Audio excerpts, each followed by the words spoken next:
नमस्कार 22 जिले 22 खबर में स्वागत है आप सभी का। आपके साथ मैं हूं सोनल दहिया।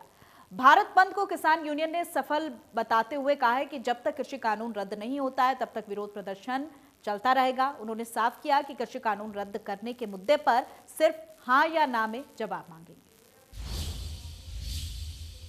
नहीं जे सरकार हल नहीं कढूगी, सरकार ਨੂੰ ਇੱਕ ਹੱਲ ਕੱਢਣੇ ਪਊਗਾ ਜਾਂ ਸਾਡੇ ਤੇ ਲਾਠੀ ਚਾਰਜ ਕਰਨਾ ਪਊਗਾ, ਸਾਡੇ ਤੇ ਗੋਲੀ ਚਲਾਉਣੀ ਪਊਗੀ। ਉਹਨੂੰ ਹੱਲ ਕੱਢਣਾ ਹੀ ਪੈਣਾ ਤੇ ਅਸੀਂ ਵਿੱਚ ਨਹੀਂ ਕੱਢਾਂਗੇ। हमारा स्टैंड हैगा, ਅਸੀਂ हम 4 ਮਹੀਨੇ ਦਾ ਰਾਸ਼ਨ ਲੈ ਕੇ ਆਏ ਆ। ਉਹ ਰਾਸ਼ਨ हमारा ਜਮਾ ਪਿਆ ਤੇ ਹਰਿਆਣੇ ਵਾਲੇ ਸਾਨੂੰ ਰੋਟੀ ਖਵਾਈ। ਉਹੀ ਮੁੱਦੇ ਨੇ ਸਾਡੇ ਜਿਹੜੀਆਂ ਅਸੀਂ 8 ਮੰਗਾਂ ਰੱਖੀਆਂ ਹੋਈਆਂ ਨੇ, ਉਹਨਾਂ ਮੰਗਾਂ ਦੇ ਆਧਾਰ ਤੇ ਚੱਲ ਰਿਹਾ। ਬਾਰ-ਬਾਰ ਇਹੀ ਮਤਲਬ ਜਿਹੜਾ ਹੈਗਾ ਮੀਟਿੰਗਾਂ ਹੋ ਰਹੀਆਂ, ਉਹੀ ਮੰਗਾਂ ਨੇ, ਉਹੀ ਮੰਗਾਂ ਦੇ ਆਧਾਰ ਤੇ ਹੈ। 3 ਬਿੱਲ ਵਾਪਸ ਕਰਾਉਣੇ ਨੇ, MSP ਜਾਰੀ ਕਰਾਉਣੀ ਹੈ, ਪ੍ਰੋਕਿਉਰਮੈਂਟ ਜਾਰੀ ਕਰਾਉਣੀ ਹੈ, ਜਿਹੜਾ ਬਿਜਲੀ ਐਕਟ ਹੈ ਉਹ ਖਤਮ ਕਰਾਉਣਾ ਹੈ, ਜਿਹੜੀ ਆਪਣਾ ਪਰਾਲੀ ਦਾ ਐਕਟ ਹੈ ਉਹ ਖਤਮ ਕਰਾਉਣਾ है। सो इस करके मतलब ਉਹਨਾਂ ਮੰਗਾਂ ਨੂੰ ਲੈ ਕੇ ਅਸੀਂ ਯੈਸ और नो जानने ਲਈ जा रहे हैं। देखो मांग वही है अभी, उन मांग से अलग किसानों की कोई डिमांड अभी नहीं है। MSP पे कानून बने, 10 साल पुराना ट्रैक्टर है उसको भी चलने की इजाजत दे दो, वो भी चल लेगा। ये 3 बिल है, ये वापसी हो जाए। बिजली अमेंडमेंट बिल है वो आ रहा है, तो बहुत से बिल किसानों के खिलाफ आ रहे हैं। इन्हीं सभी और वहीं सिरसा में भारत बंद का व्यापक असर देखने को मिला है। एक और जहां पूरा बाजार किसानों के समर्थन में बंद रहा, वहीं भावदीन गांव निकट नेशनल हाईवे 9 पर किसानों ने जाम लगाकर हाईवे को बंद कर दिया। तो किसानों के भारत बंद का पूरा असर दिखाई दिया सिरसा में। आप तस्वीरें भी देख रहे हैं, अलग अलग जगहों पर पूरी तरह से बंद दिखाई दिया। तो किसानों के समर्थन में बाजार पूरी तरह से बंद रहे और सड़कों पर भी ट्रैफिक ना के बराबर ही दिखाई दिए।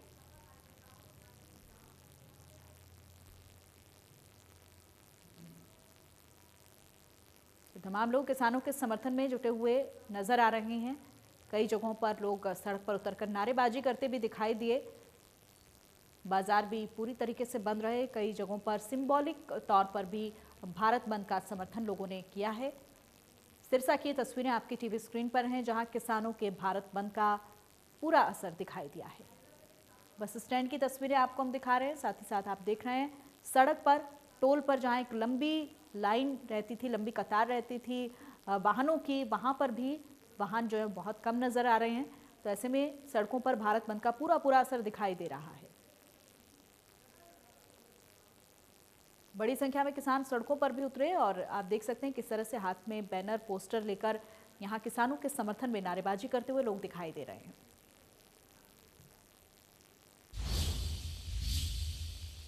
और अब बात करेंगे भिवानी की। भिवानी में भारत बंद का मिला जुला असर देखने को मिला है। सबसे ज्यादा परिवहन सेवाओं पर असर दिखा है।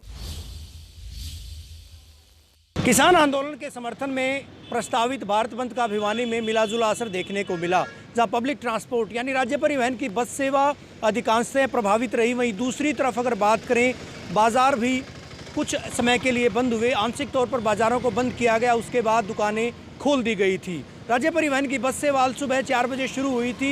हालांकि सुबह 9 बजे तक 40 बसें रवाना होती हैं अमूमन अगर आम दिनों में देखा जाए तो। लेकिन आज की अगर बात की जाए, आज महज 10 से 12 बसें रवाना की गई थी। जो बसें लंबे रूटों पर या फिर लोकल रूटों पर रवाना की गई थी, वो बसें भी वापस आई थी क्योंकि रास्ते अवरुद्ध किए गए थे। भिवानी दिल्ली, भिवानी जींद व भिवानी हिसार मार्ग को पूरी तरह से अवरुद्ध किया गया था, जिस कारण यातायात व्यवस्था पूरी तरह से ठप हुई थी। बहरहाल अगर बाज़ारों की बात करें, बाज़ारों में मिलाजुला असर देखने को मिला था।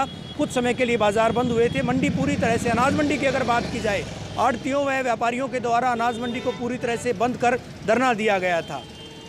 वीडियो जर्नलिस्ट सुमित अवस्थी के साथ रवि जांगड़ा, इंडिया न्यूज़ हरियाणा। और वहीं भारत बंद का यमुनानगर में बहुत ज्यादा असर नजर नहीं आया, जबकि टोल प्लाजा पर किसानों ने कुछ समय के लिए जाम लगा दिया, जिसके चलते दोनों तरफ जाम लग गया। किसानों द्वारा घोषित भारत बंद का मिला जुला असर देखने को मिला। यहाँ दुकानें खुली मिली। हालांकि कुछ समय के लिए बुढ़िया चौक पर किसान ट्रैक्टरों पर सवार होकर आए और उन्होंने दुकान बंद करने की अपील करी। मौके पर DSP जगाधरी राजेंद्र कुमार पहुंचे और उन्होंने किसानों से अपील करी कि जो शांति से दुकानें खोलना चाहते हैं उन्होंने खोलने दी जाए, और अपील की कोई बात करता तो वो आप अपील कर सकते हैं। लेकिन DSP जगाधरी के समझाने बुझाने पर किसान मान गए और वो टोल प्लाजा पर पहुंचे, जहां उन्होंने बंद करवा दिया। इसके अलावा जो कांग्रेस पार्टी के नेता अपने वर्करों के साथ जिला सचिवालय के सामने इकट्ठे हुए और उसके बाद वो वहाँ पर टोल प्लाजा यमुनानगर थाना छप्पर पहुँचे, जहाँ उन्होंने जीटी रोड था वो कुछ समय के लिए जाम करवा दिया। वहीं उपायुक्त मुकुल कुमार ने शहर का दौरा किया, उनके साथ एसडीएम दर्शन कुमार भी रहे। तो उन्होंने शहर की जानकारी देते हुए बताया कि यमुनानगर में सारी स्थिति सामान्य है, दुकानें खुली हुई हैं और किसी को किसी तरह की कोई दिक्कत नहीं आ रही। इसके अलावा जो टोल प्लाजा है वो किसानों ने जो है बंद करवाया है, लेकिन उसके लिए भी क्योंकि किसी राहगीर को दिक्कत ना हो, एसपी यमुनानगर से बात करके उन्होंने रूट डाइवर्ट करवा दिया है ताकि टोल प्लाजा पर किसी तरह का जाम ना लगे और ना ही किसी को दिक्कत हो। तो रूट डाइवर्ट की वजह से जो ट्रैफिक है वो वहाँ से पलायन कर गया और जो जाता था वो सुचारू रूप से चलता रहा। यमुनानगर से देविदास शारदा, इंडिया न्यूज़ हरियाणा। और वहीं कांग्रेस नेता रणदीप सिंह सुरजेवाला ने कहा है कि अगर सरकार ने ये तीनों कानून खारिज नहीं किए तो देश के किसान हरियाणा के चंडीगढ़ की गद्दी से बीजेपी को उखाड़कर फेंक देंगे। सुरजेवाला ने कहा कि किसान रुकने वाला नहीं है, किसान अब जाग गया है, अपनी मांगों को लेकर अब किसान अपने हक के लिए खड़ा है।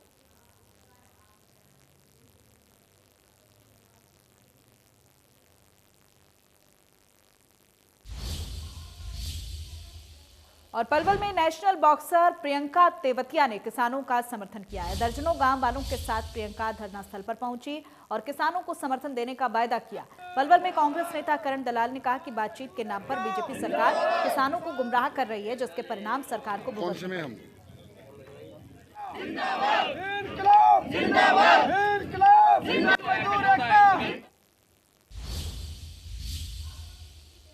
और वहीं नरवाना में नेशनल हाईवे दिल्ली पटियाला मार्ग पर किसानों के धरने में किसान नेता किताब सिंह चहल की मौत। उझाना और गढ़ी के बीच चल रहा था धरना। ग्रामीणों और परिजनों ने शव लेने से इनकार कर दिया है।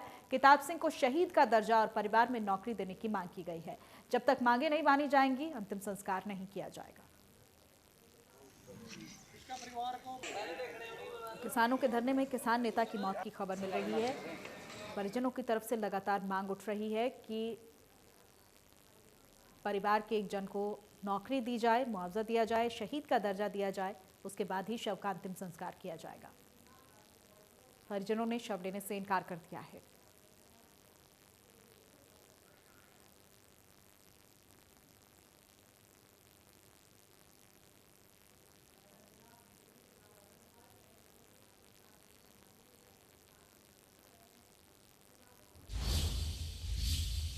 और वहीं भारतीय किसान संगठनों के आह्वान पर किए गए भारत बंद का असर नारनौल में देखने को बिल्कुल नहीं मिला।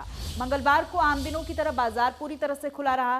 वहीं किसी भी अप्रिय घटना से निपटने के लिए चप्पे चप्पे पर पुलिस तैनात की गई थी। तो नारनौल में पूरा असर भारत बंद का दिखाई नहीं दिया। बाजार पूरी तरह से खुला रहा। एक मिला जुला असर यहां पर देखने को मिला।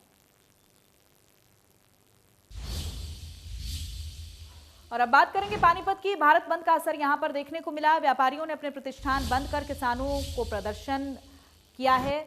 और भारत बंद के दौरान ट्रांसपोर्ट एसोसिएशन के प्रधान और पानीपत अनाज मंडी के आढ़ती एसोसिएशन के प्रधान धर्मवीर सिंह मलिक ने बाजारों का दौरा कर व्यापारियों से सहयोग मांगा। किसानों पर थोपे गए काले कानूनों को वापस लो, वापस लो, वापस लो। किसानों पर थोपे गए काले कानूनों को वापस लो, वापस लो, वापस लो। बीजेपी की सरकार मुर्दाबाद, मुर्दाबाद, मुर्दाबाद। मोदी सरकार मुर्दाबाद, मुर्दाबाद।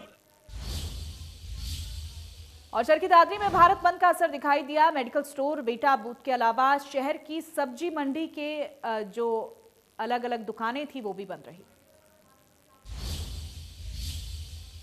भारत बंद का चरखी दादरी में भी व्यापक असर देखने को मिला, जहां पर दूध व दवाई की दुकानों के अलावा तमाम बाजार बंद देखे गए। दादरी बार एसोसिएशन के द्वारा किसानों के समर्थन में और सरकार के विरोध में जुलूस निकालकर प्रदर्शन किया गया। वहीं दूसरी तरफ अगर पुलिस प्रशासन की बात करें, पूरे ज़िले में 16 नाके लगाए गए थे, ड्यूटी मजिस्ट्रेट तैनात किए गए थे ताकि किसी भी तरह की अप्रिय घटना से बचा जा सके, उसको रोका जा सके। बहरहाल राज्य परिवहन की बस सेवा पूरी तरह से ठप रही है और इस वजह से कहीं न कहीं यात्री और सवारियां घूमते से देखे गए परेशान दिखे थे। पब्लिक ट्रांसपोर्ट पूरी तरह से ठप होने की वजह से यात्रियों को बेहद परेशानियों से रूबरू होना पड़ा। चरखी दादरी से सहयोगी अनिल लहरी व वीडियो जर्नलिस्ट सुमित अवस्थी के साथ रवि जांगड़ा, इंडिया न्यूज़। और वहीं करनाल पहुंचे मुख्यमंत्री मनोहर लाल ने रेलवे रोड स्थित कन्या सीनियर सेकेंडरी स्कूल में आयोजित स्मार्ट शिक्षा प्रोजेक्ट की शुरुआत की है। इससे प्रदेश के छात्रों को स्मार्ट स्कूल में पढ़ाई की सुविधा मिलेगी। छात्र सरकारी स्कूल में प्राइवेट स्कूल की तरह पढ़ाई कर सकेंगे। स्कूल के लैब में हर तरह की सुविधा मिलेगी। मुख्यमंत्री मनोहर लाल ने स्कूल की लैब में छात्राओं से बात भी की और उनके सवालों का जवाब भी दिया।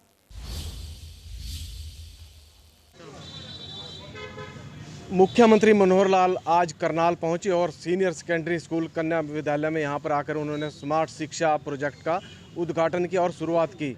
मुख्यमंत्री मनोहर लाल ने यहां पर लैब का भी निरीक्षण किया और बच्चों से भी बात की। वहीं क्लासरूम में जाकर के छात्राओं से बातचीत की और छात्राओं से सवाल जवाब भी किए। मुख्यमंत्री ने जो भी यहाँ पर स्मार्ट सिटी प्रोजेक्ट है पूरे हरियाणा भर में स्कूलों में लागू किया जाएगा और जो निजी स्कूल हैं, प्राइवेट स्कूल हैं, उनको टक्कर देने के लिए स्मार्ट क्लासेस शुरू की गई हैं और प्रदेश भर में ऐसे स्कूल चुने गए हैं जिनमें यह सुविधाएं दी गई हैं। करनाल में लगभग 9 स्कूल ऐसे हैं सरकारी स्कूल जिनमें स्मार्ट क्लासें शुरू होंगे और स्मार्ट क्लास के हिसाब से उनको तैयार किया गया। सभी सुविधाएं यहाँ पर दी गई हैं। छात्रों को लैब की सुविधा मिलेगी और बैठने की बेंच की और वहीं सोशल डिस्टेंसिंग के साथ उनको बिठाया जाएगा।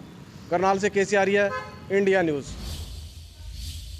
और वहीं गुरुग्राम में मुख्यमंत्री मनोहर लाल ने जीएमडीए की बैठक में हिस्सा लिया। बैठक में गुरुग्राम के विकास पर चर्चा हुई, साथ ही चल रहे विकास कार्यों और आगे के प्लान पर मंथन हुआ है। बैठक में सड़क चौड़ीकरण से लेकर 750 बेड के अस्पताल बनने पर भी बात हुई। वहीं 2026 तक तैयार होने वाले मेट्रो के 4 नए रूट पर भी विस्तार से बात की गई।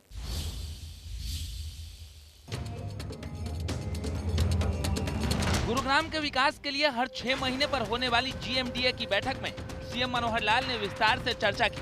हालांकि इस बार कोरोना के कारण बैठक में देरी जरूर हुई, लेकिन बैठक में विकास का रोड मैप तैयार किया गया। हीरो होंडा चौक से उमंग भारद्वाज चौक तक सड़क चौड़ी होगी। सड़क को 30 मीटर से 60 मीटर किया जाएगा। करीब 200 करोड़ की लागत से ये प्रोजेक्ट पूरा होगा। गुरुग्राम में मेट्रो के विस्तार को लेकर भी चर्चा की गई। जीएमडीए के बजट पर भी चर्चा हुई। 21 करोड़ रुपए का इस बार घाटा हुआ है। जीएमडीए की आय बढ़ाने के लिए योजना बनाई गई। सीपीआर पर 135 करोड़ की लागत से नई ड्रेन बनेगी। नई ड्रेन को नजफगढ़ ड्रेन से मिलाया जाएगा। शीतला माता मेडिकल कॉलेज के निर्माण पर भी चर्चा हुई। 750 बेड का ये मेडिकल कॉलेज बनाया जाएगा। 1000 करोड़ की लागत से मेडिकल कॉलेज बनेगा।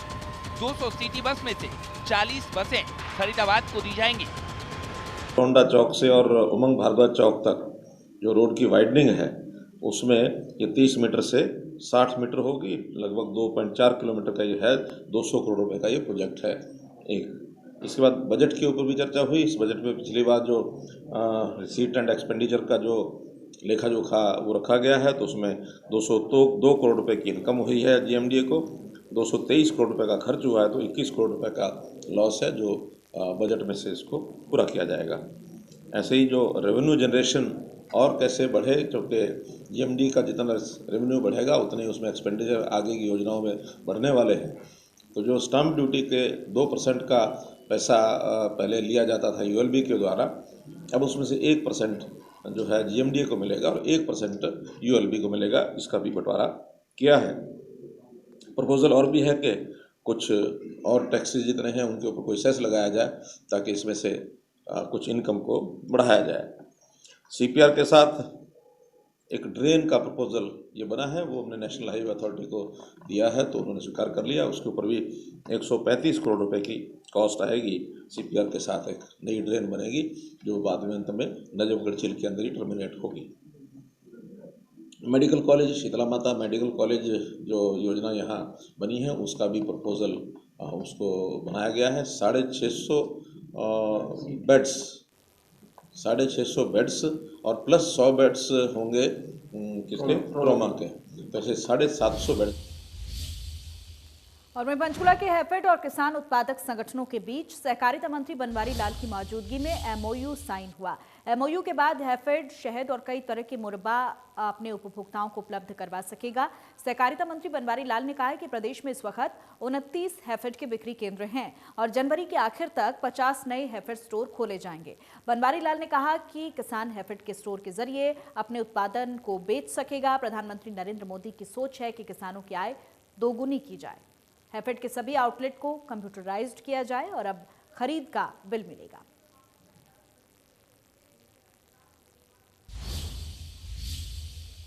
और वहीं एसटीएफ की गुरुग्राम और सोनीपत टीम को बड़ी सफलता हाथ लगी है। एसटीएफ ने मुठभेड़ के बाद 3 बदमाशों को गिरफ्तार किया। इनके कब्जे से 4 देसी पिस्तौल और भारी मात्रा में जिंदा कारतूस बरामद किए गए हैं।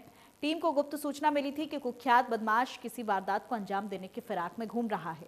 इन पर हत्या और हत्या के प्रयास समेत लूट की 1 दर्जन से ज्यादा वारदातें अंजाम देने का आरोप है।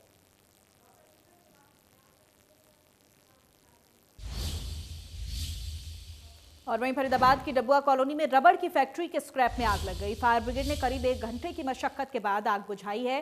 किसी के हताहत होने की सूचना नहीं है। फरीदाबाद में रबड़ की फैक्ट्री में भयानक आग लगी है। गनीमत रही कि इस हादसे में कोई हताहत नहीं हुआ।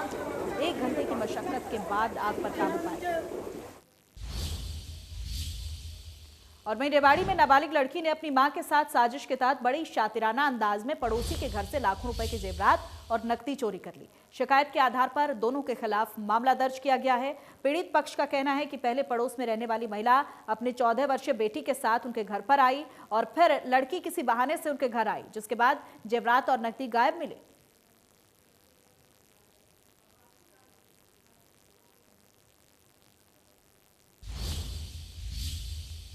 और वहीं झज्जर के गुढ़ा बाईपास के पास एक कार का संतुलन बिगड़ गया, जिसकी वजह से वो डिवाइडर से जा टकराई। इस हादसे में एक युवक की मौत हो गई है, जबकि 4 लोगों के घायल होने की खबर है। झज्जर में हादसा हुआ है जहां एक कार डिवाइडर से टकराई है और इस हादसे में एक युवक की मौत हो गई है। फिलहाल पुलिस इस पूरे मामले की छानबीन में जुटी हुई है।